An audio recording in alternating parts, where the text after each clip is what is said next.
We're going to get Phil Martin up, and he's church planting in the middle of London. Phil, come on in. Yeah. Great to have you. Hello. This is Joshua and Dominic. Now you're trying to set up something new in the Diocese of London. Tell us about that. We've recently set up a new city deanery, a new deanery chapter in the City of London. No. Before we get to the politics, I want to hear about the Gospel of Jesus and church planting and your midweek group. Oh yeah. What we do. I'm at St Botolph's, Aldersgate, which is a church in the centre of London. We aim to reach the business community with the Gospel of Jesus Christ. So there's very few people who live where the church is, but thousands of people who come in and work. And so we put on lunchtime meetings and try to get into the offices with the gospel. That's our sort of day-to-day bread and butter ministry in the city. So that's very interesting. I looked at your website and I saw, these guys have kind of one meeting and it's Wednesdays. Yeah, so it's midweek meetings. We have one on Tuesday, one on Wednesdays. We have meetings on Thursdays. Right, sorry. Our website probably isn't as clear as it could be on those things. But I may have misremembered. Yeah. All through the week. Yeah. That's great. And you're hoping at some point then to build a Sunday community, but at the moment it's business people. Well, no, actually, in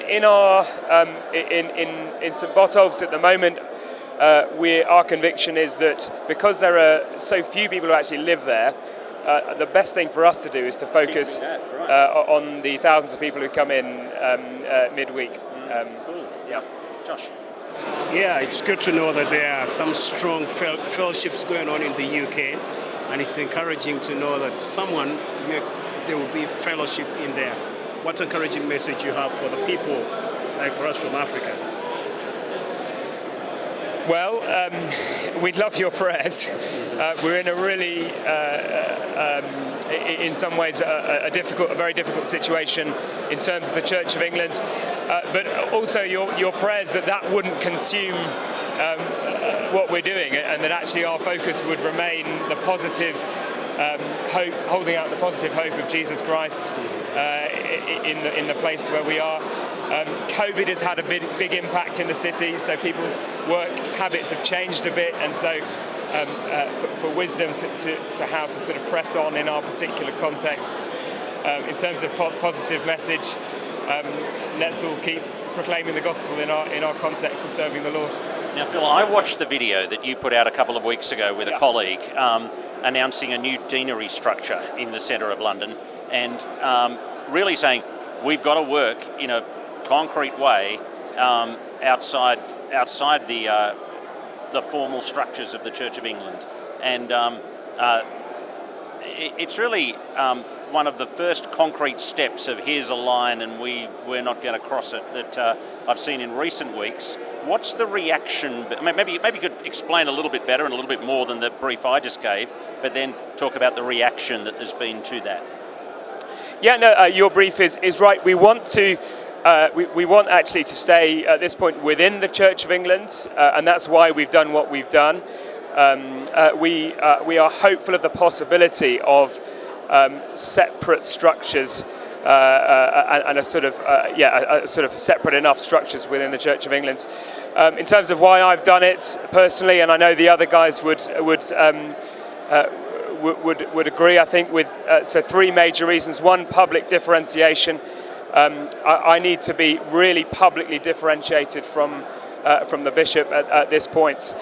This isn't a knee-jerk reaction, so we've been chatting to the bishop for many months, some of us for years, but it's come to the point where that line has been crossed, and we don't want to leave the Church of England because we believe we are the Church of England, but we need to be so publicly differentiated that it's very clear that we're not with them, we're not with the bishops, and they're not with us. And so that's one major reason. A second reason we've done it is the gospel necessity. So to provide a kind of emergency structure. There are ordinands coming through who in conscience can't be ordained. They're due to start as curates in London this coming September.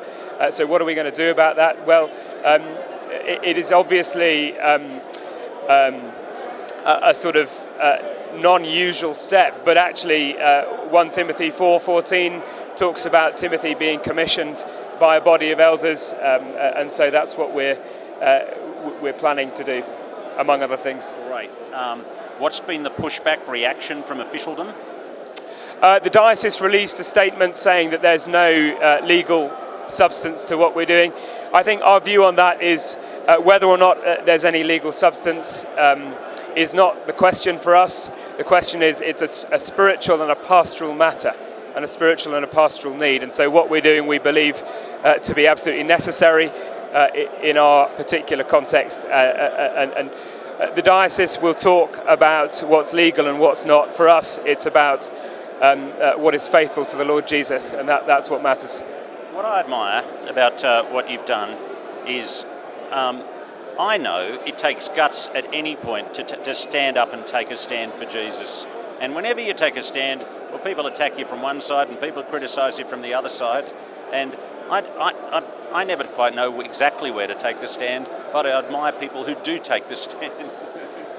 We've had, the wonderful situation that we're in is that the Lord has provided us with a band of brothers. You know, as the video said, there's 10 of us. There's another guy who's joined, 11 now, and so we're not on our own. Actually, in London, that is a wonderful joy that I personally have been very thankful for. Yeah. And there are other people across the world who are much more isolated, actually, than we are. Yeah. You may have heard of a meeting of 144 clergy who came compelled to resist the bishop just within the Diocese of London.